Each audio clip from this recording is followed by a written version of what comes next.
So the way you do that is something like this. I'm just going to give you a generic syntax. You don't have to type this in. A is equal to, and then you put in some kind of syntax.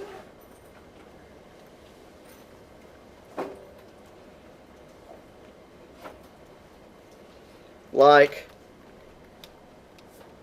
X for X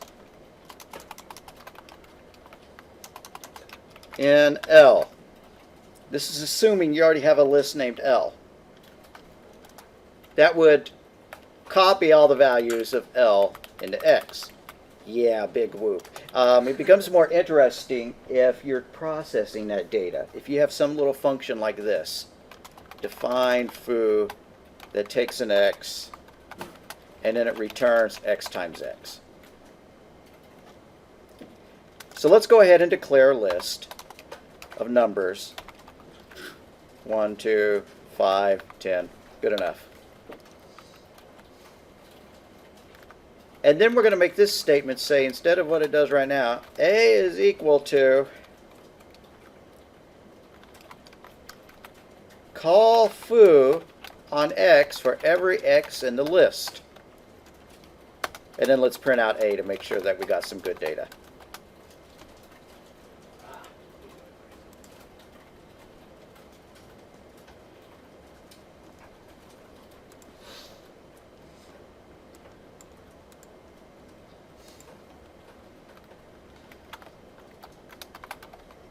List fooing. I don't know what I'm going to call my file.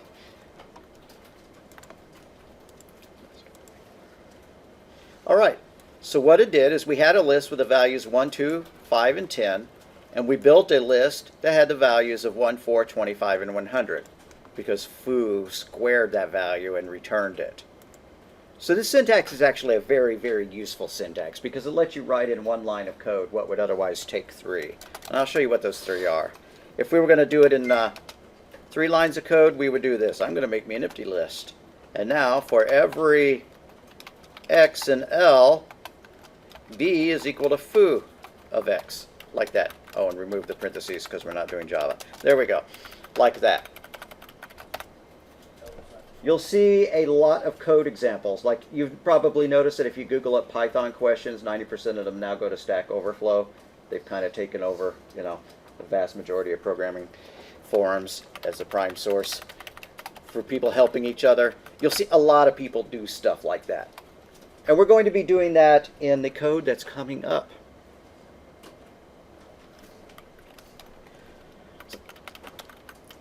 I don't care if we keep this around or not.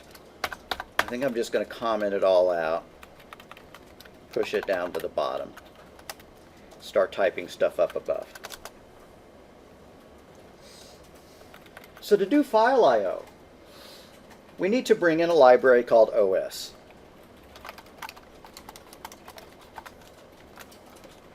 Now the OS library has lots of stuff in it.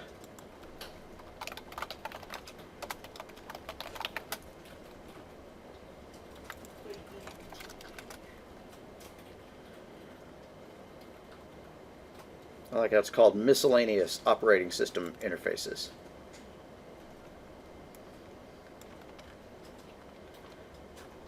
File names. You could get the environment you're running in. You can change what current working directory you're in with chdir. Oh, wow. You could get the current working directory with get cwd. Get the user's current user ID. A lot of these look like Unix commands. Get login. That'd be interesting. See if we can do that. Put environment if you're trying to make an environment variable. Get environment if you're trying to get environment variables. And environment variables are when you have a terminal window going and you type set, you can see a whole bunch of environment variables that have been set. You know, search paths and such like that. So some programs will need something. Oh, look at that username. JG Thompson, domain, roaming profile, RSC.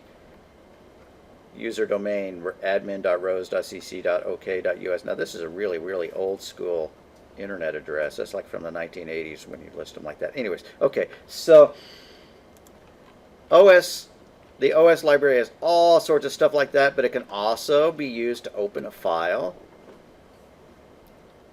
It can be used to search a directory. It can be used to set attributes of each file, like if you want to make a file invisible or read only or stuff like that. If you want to write to a file, we can do all of that stuff. Firstly, let's just play with getting our current working directory, maybe the username. Those sound kind of cool.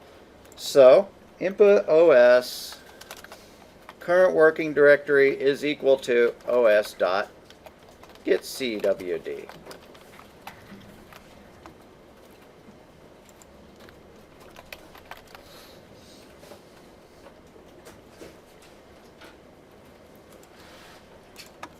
And let's print it out just for fun. Print current working directory, comma, CWD.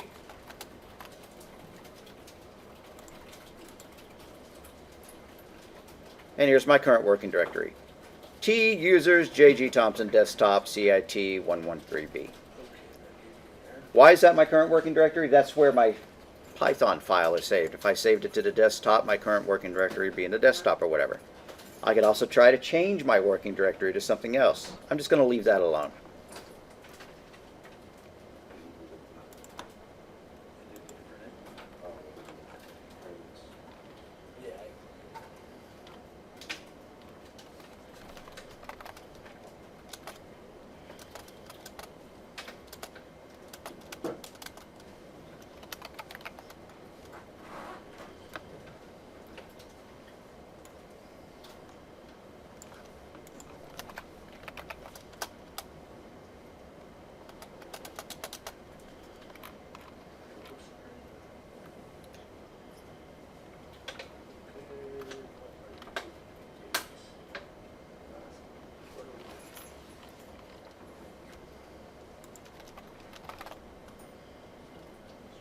Yes, let's get UID, the user ID.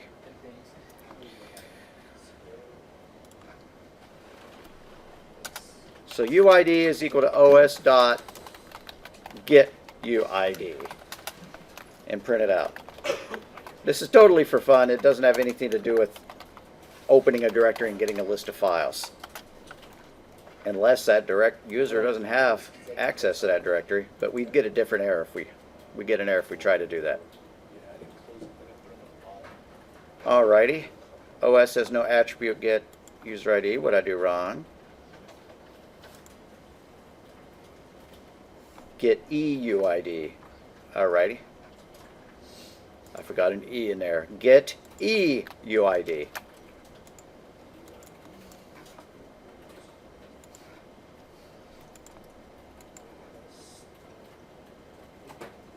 And forget it.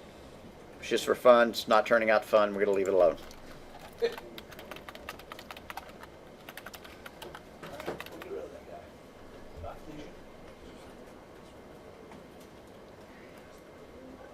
So there are like 70 different ways of getting a file list from a directory in Python.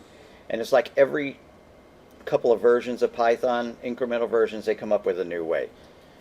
The easiest, cleanest looking one is one that was introduced in 3.6, so we're going to use that. But if you wind up programming in something that needs an earlier version of Python, you'll wind up going and finding an earlier example of it. And they all have some similarities to it, so it's not like this is going to be completely different than what you use, but like I said, it's got the cleanest syntax. So when you get a directory, you're going to get a list both of files and directory names, because you could have subfolders in your folder.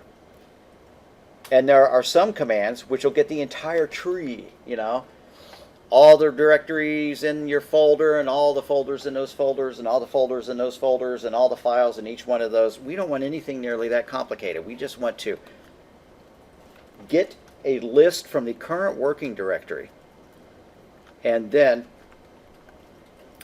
check to see what the files are.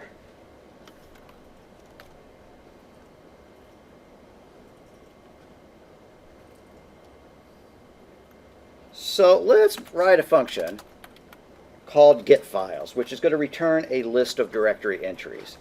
def getFiles, and we're going to pass in a directory. We could just use that CWD, But why not? I mean, eventually we might want to let the user specify another directory. And I'm going to add a comment as to what this does. Return a list of directory entries. And as a parenthetical comment, everywhere you see the variable e,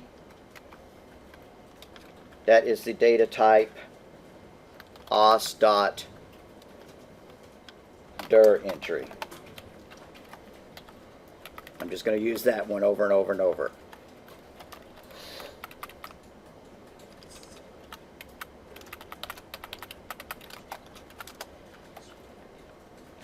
So, we're going to use scandir, scandir, and that's the one that was added in 3.6. And yeah, people have been opening directories, you know, since Python was invented.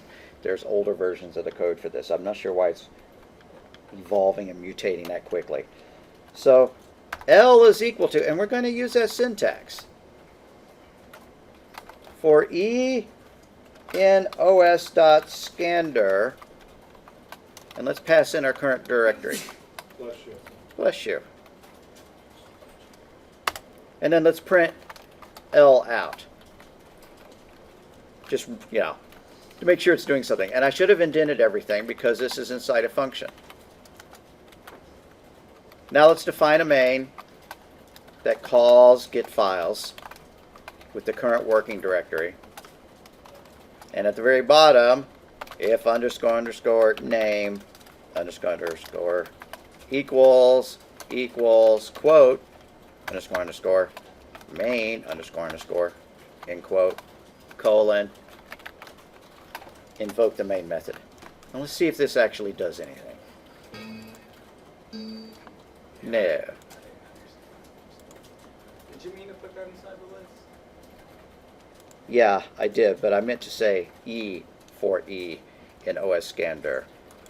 You missed this part of it where we were going back and doing this stuff where we're manipulating a list with a single command. You see this code here, B is equal to an empty list, and then for every X in our list, add B to it. I forgot the B.append. You know, B.append, like that. We've seen that kind of thing before. This is how you write the same thing in a single line. And we're doing something kind of like that. The syntax is kind of crazy looking, but what it does is it calls scandir. It gets a list from scandir. And this says for every item in scandir, stored in L. Now it's very plausible we could just do this. We might want to play with it and see if we can just do that. But for now I'm going to keep the syntax like this. Alright, I have a whole bunch of files in that directory, so when I ran it, it went crazy. Let's write a loop that'll print those out.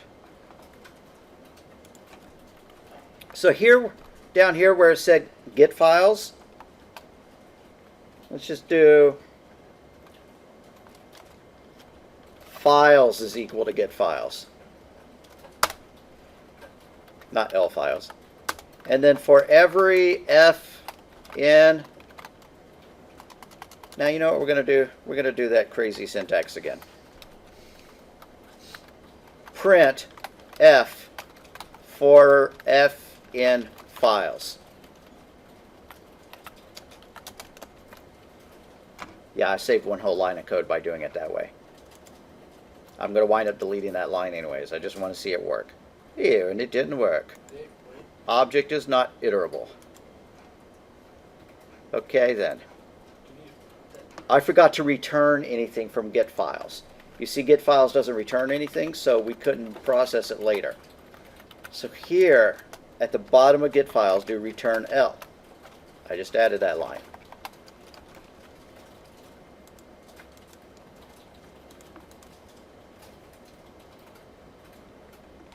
And there it's printing out every item.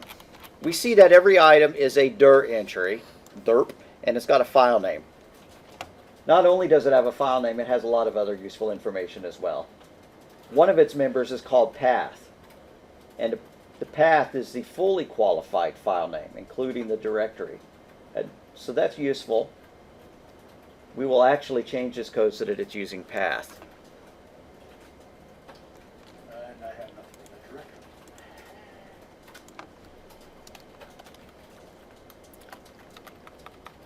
let's do that. Let's change this printf right here to print out f.path. Right there. And let's comment out that print L. That was just to verify that we got something. So comment that line out. Add this return L if you didn't already. And change this f dot to f.path inside the print statement.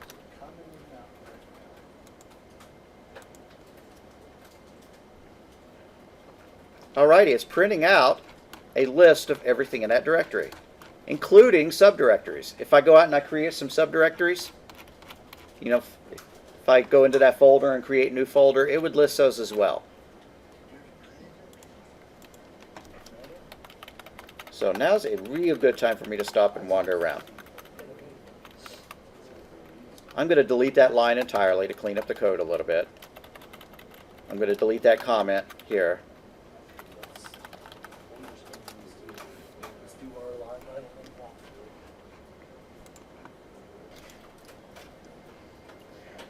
What we really want to do is kind of winnow this out.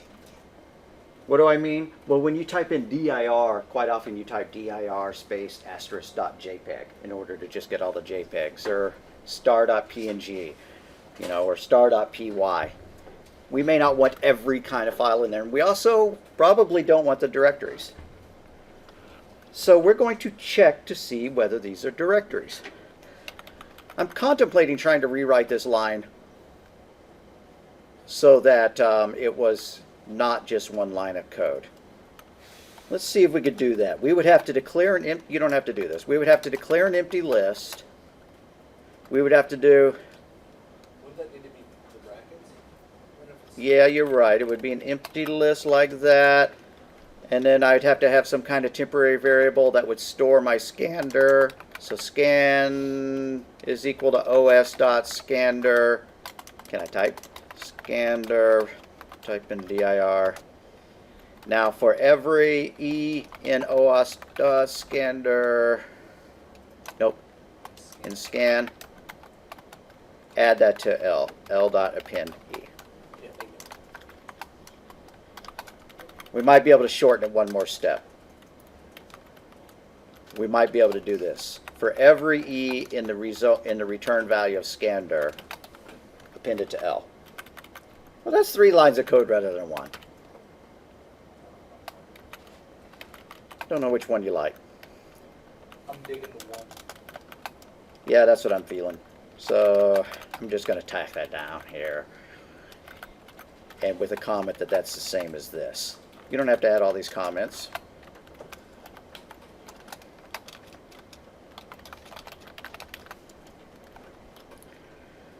Okay.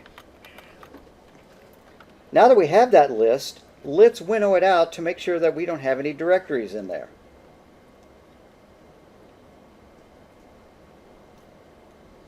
And so we want to write a function that will return true if a directory entry is a file, not a directory, and if it matches our extension. I want to be able to write something like this. L is equal to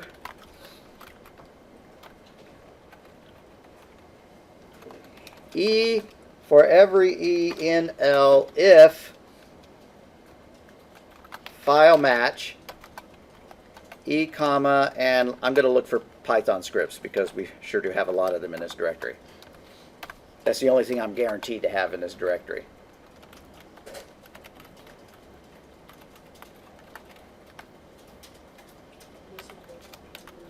We don't have that function yet, so it's not going to do anything. What we need to do is we need to write a function called fileMatch that takes 2 parameters, checks to see if E is a file, and if it is a file, checks to see if it ends in .py. So let's do that. DEF fileMatch E comma, I'm just going to call it ext for extension. Checks to see if E is a file, and if E E's name ends in the extension? If so, return true. That's what it's going to do.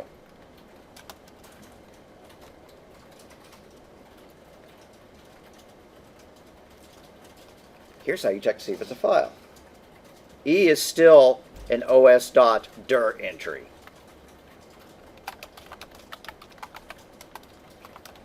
Why do I say that? Because you could go Google up os.dir entry and see all the different methods you can call for it. I forgot to put the E in there. Okay. So if E, get rid of that parentheses, E dot is underscore file colon, next line, if E dot name, and we could combine these with an and. I'll probably go back and revise them so that it's an and statement. But if E dot name dot ends with that file name extension, then it's a good file. Return true with a capital T. Else return false. And we could write those 4 lines in one line of code if we wanted. I'm going to show you what that would look like as a comment. It would just be return E dot is underscore file parentheses and E dot name dot ends with ext. That's supposed to be a semicolon right after false. No semicolon after false, and false should be capital. Thanks. So this is kind of the more programmery, Python-y way of doing it. Since I'm already throwing those one-line loops at you, I'm not sure about, trying to make the code as complex as possible, but we could just have that line of code instead of this. One thing I think I would like to do, though, is instead of 2 ifs, make this just 1. Right. So I'm going to put both of this stuff on the same line by deleting that colon and replacing the word if with an and.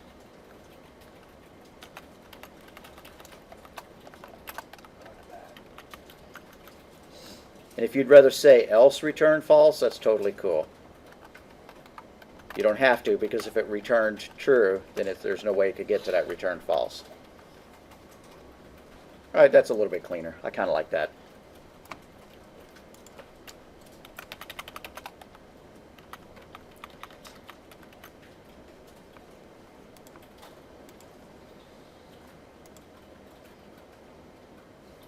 All right, it's still working, and of course I have a million Python scripts in there. I'd rather find something else in there that I don't have so many of.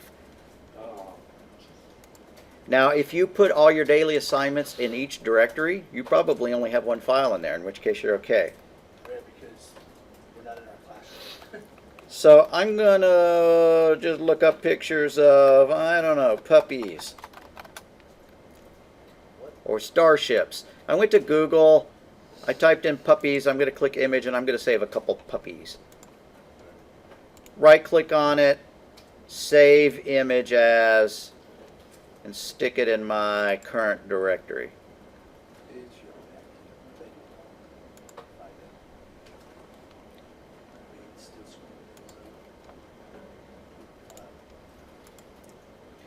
I just want 3 or 4.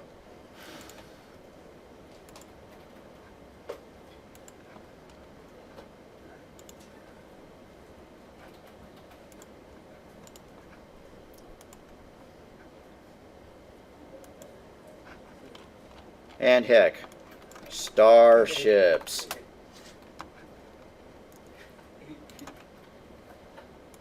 I've tried Star Wars and Star Trek weren't some of the first ships. Yeah.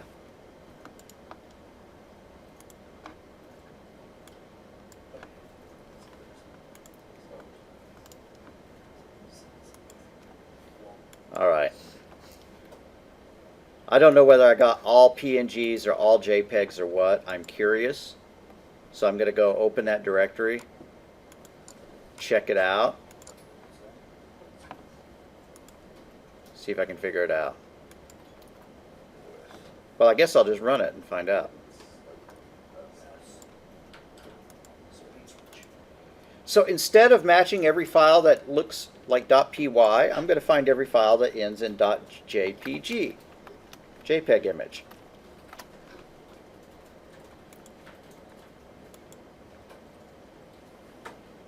All right, I found 1, 2, 3, 4, 5, 6, 7.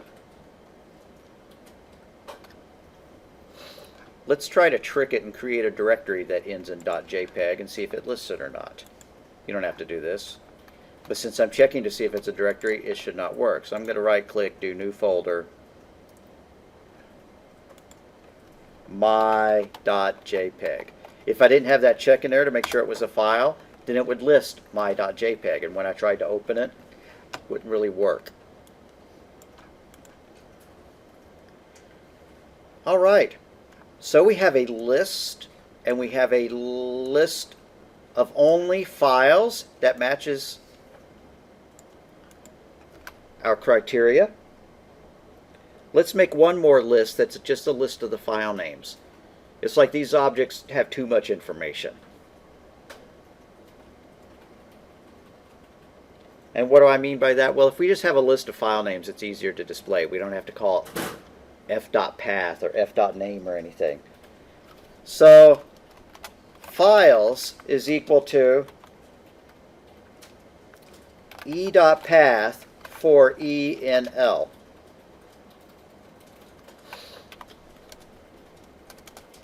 And then instead of returning L, oh heck, let's just make it L is equal to e.path for E and L. There we go.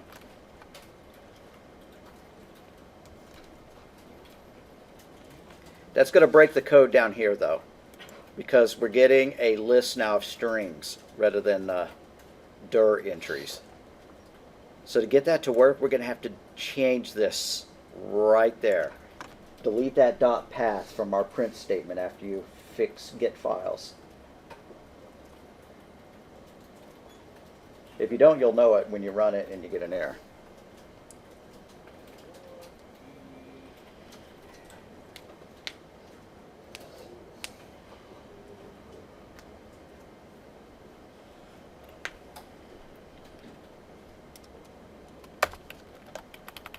So now this comment's going to say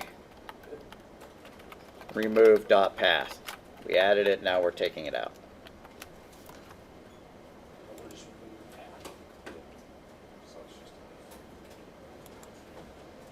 Why? Because now it's already a list of file names that include the path rather than objects.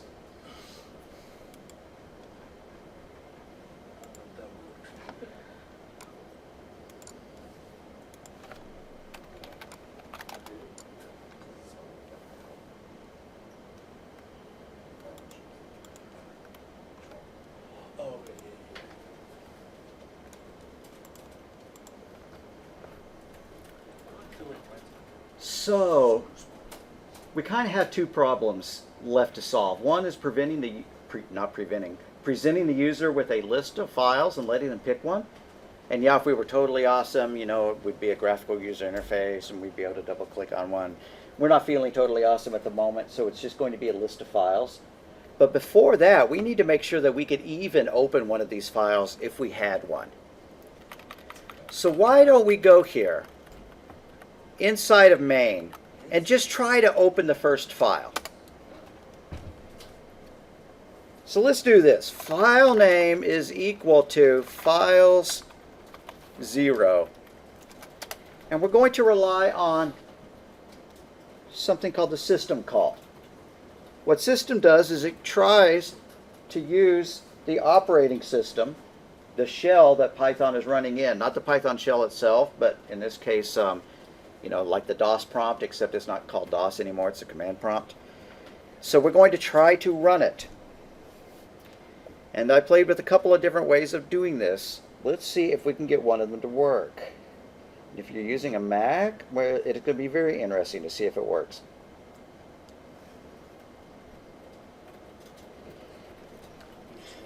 So down here, do this. Command is equal to, put a pair of single quotes, not double quotes, plus the file name, plus 2 more single quotes, but then stick a double quote between those single quotes, like that. And that's real hard to see. That's kind of why I typed it like that.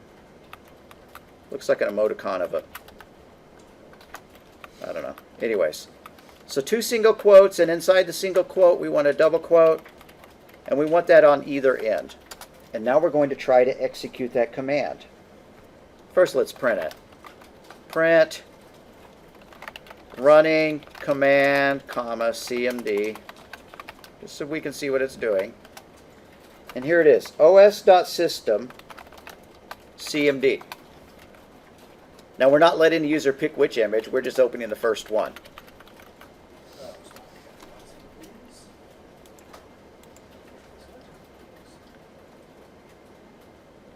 Woohoo, I got my puppy. Okay, why did that work? Why did we not have to specify a program or anything like that? Well, if you go up to a file and double click on it. Now, let's give an example like this.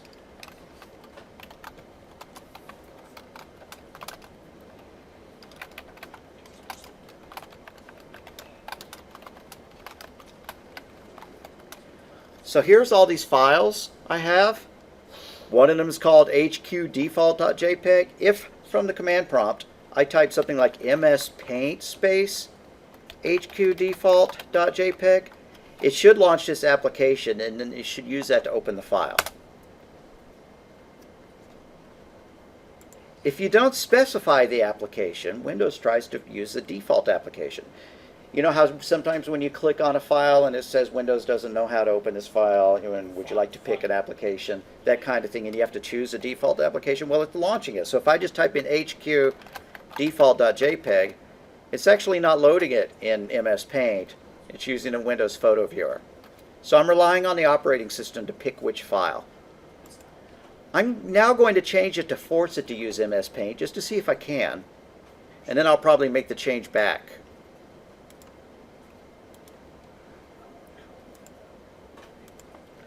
So here where it says command,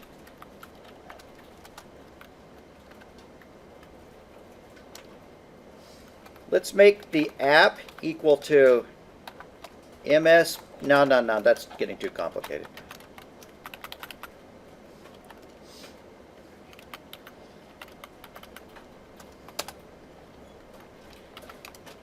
Command is equal to ms paint space plus the command, like that.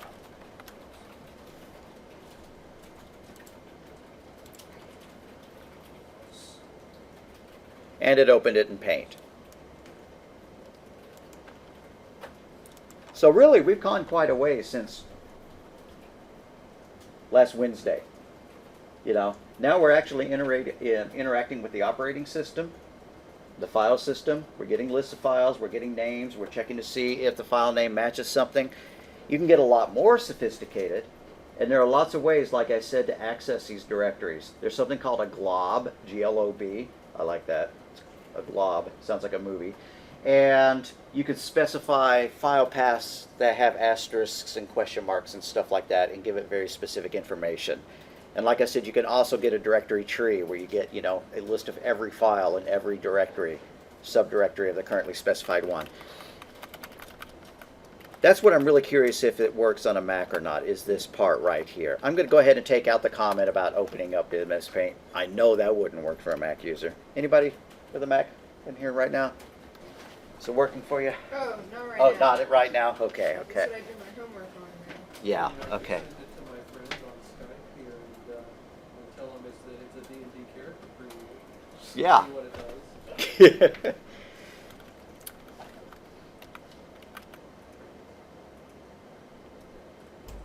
So lastly, let's make it so we have a little bit more time, where it'll display a list of the files and let you open them. Now in my sample code here, I went overboard and made sure that it would, you know, only list 20 files at a time and stuff like that. We don't have very many JPEGs to play with right now, so we're going to do it a little simpler than that. But we want to give them a menu of files. So DEF menu files. And we need to pass in a list of files. We've been using L as our list everywhere. Now, I guess down here we changed it to files. So, and it's going to be of the format like this. 0, don't type this, my JPEG, 1, your JPEG, you know, and so on. And they just type the number. But firstly, we need to see if there's any files at all. If there are not any, we just need to print out a message and bail. I guess I'm not going to even handle that error condition. Yeah, let's handle that error condition because it's not hard. If length of files is equal to 0, we should raise an exception, make the program crash. I don't feel like doing that, so I'm just going to return a -1. That's really bad programming. Why? Because then whoever uses menu files has to check the return code to make sure it's a valid return code. Tell you what, why don't we just return an empty string? Still bad programming. What we ought to be doing is raising an exception, and then the programmer who uses our code ought to use a try except to catch this case. Wouldn't you just put like, wouldn't you just put like this is an error for this reason? Yeah, what we really should do is not even call that function if we don't have any files. So we could probably get away with that entirely. But yeah, let's just put an error message, print error, no files to display. Good enough. Not great software engineering, but good enough. Let's make it loop over and over until they type in a valid value. So we're going to use a while loop. While true with a capital T. Let's list all the files, but we're going to use a range statement so that we get a number. So that we can say this is file number 0, file number 1, and so on. So, for x in range of the length of the files, colon,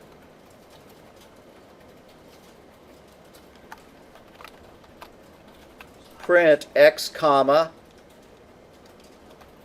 files parentheses x.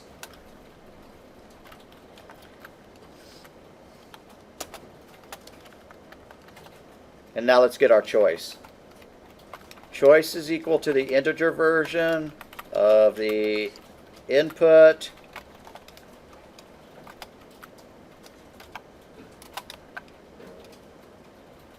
enter number of file to open. Okay, yeah, I'm getting too tricky here by embedding multiple things inside each other. If you wanted to break that up into a print statement, an input statement, and a conversion statement, that would be totally cool.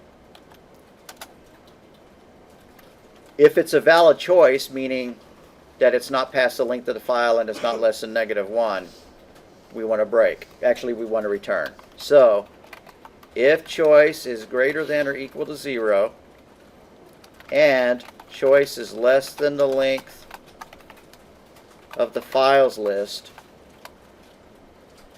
then we're going to return files sub x, which is the file name.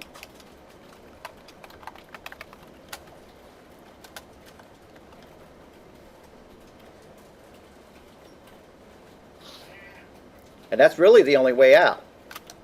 We have a return statement here, but we don't ever need to return anything else because it's going to keep looping. If they do enter some bad data, let's pop up an error message. Else print invalid choice. Pick a different number. That's if there's jerks and they type in -1 or 5,000 or something like that.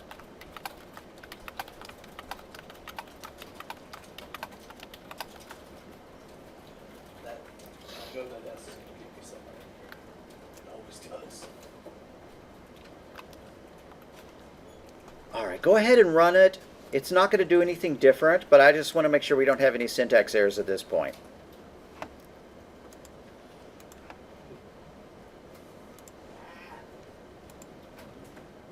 Alrighty, we're almost done. What we need to do is, if menu files is working correctly, where it says file name is equal to file 0, change this to file name is equal to menu files, and then pass in our file list as a parameter.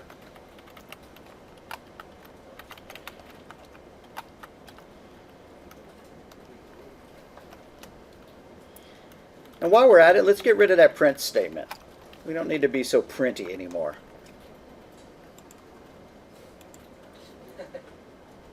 So printy. Here we go. It's listing files 0, 1, 2, 3, 4, 5, 6. You know, maybe we didn't like having this entire directory here. We could monkey with the application so that it didn't do the entire, show the full path, so it only showed file names. That would probably be better, actually. But I don't mind seeing all that right now. So I'm going to pick a choice. I want to open Impossibly Cute Puppy. And there's Impossibly Cute Puppy. And yeah, you will see the window flicker open, the command prompt flicker open. We can work on fixing that. I'm not sure how many more lectures I want to have on this because I'm pretty eager to get us over into JavaScript. About the last things we would want to do with this is to make it read from the web and to process data that we find from the web. Have we done that yet in this class? We did something like that, I remember. I Okay. don't know if we did it in fundamentals or I think we did it in fundamentals. The coffee program, the Starbuzz. Is that sounding familiar where we open a page? Okay. So I hope that's working for you. If it is, Oh, right here. Grab one second.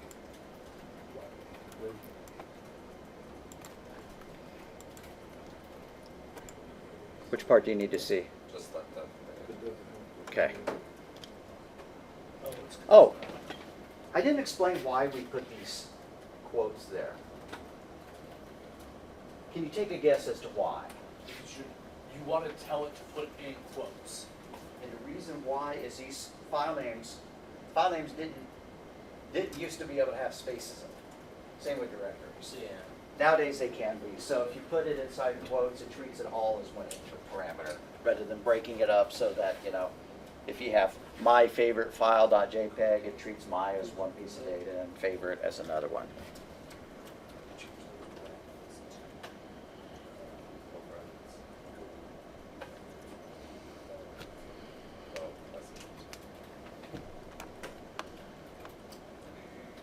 So for those playing at home, we'll scroll through the entire thing. That's the first page.